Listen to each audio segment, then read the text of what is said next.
Bergen, Belsen was hell on earth. When we arrived, the dead were not carried away anymore. You stepped over them. You fell over them if you couldn't walk. They were agonizing people, begging for water. It was hell. It was hell. Day and night. My topic is Bergen-Belsen, which was a labor concentration camp. I chose this topic because I was really fascinated in what happened in the concentration camps and how things went on a regular day basis. My topic relates to the Holocaust because it was a concentration camp that held Jews, prisoners of war, political prisoners, gypsies, asocials, criminals, Jehovah's Witnesses, and homosexuals. These people would work or do nothing until they could be shipped off to a death camp or another labor camp. Today, Bergen-Belsen is located in Lower Saxony in northern Germany, and it was operated by the German Army and later the Schutzstaffel, also known as the SS. The amount killed in Bergen-Belsen is unknown, but estimated at about 50,000 in the concentration camp alone.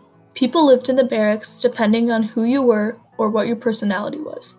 There were 8 different barracks: Star Camp, Special Camp, Small Camp for Women, Neutrals Camp, Large Camp for Women, Camp for Hungarian Jews, Prison Camp, and Camp Administration in SS Compound. The first camp is Special Camp.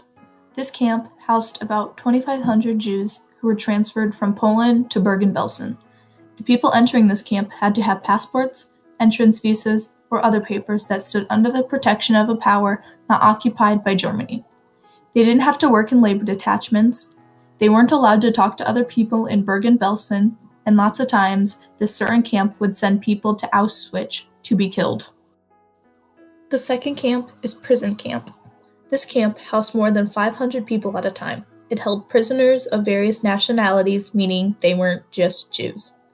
At first, this served as a concentration camp because the administration office didn't officially designate it as a resident camp. The people there were treated very poorly and were on a high mortality rate or death rate. Only a year later, after opening it, they closed it and sent the prisoners to another concentration camp. A month later, they used it for the sick and injured prisoners, where they just kept them with no actual medical work done. The conditions were basic sanitary, starvation rations, and a virtual lack of medical care.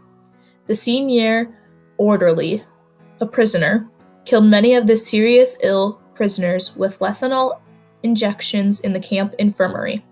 Later on in the war, this camp got so full, so they moved the non-Jewish women to a tent. This camp, again, was changed after that, and they called it the Small Women's Camp. In this camp, the more people came, the worse the conditions got.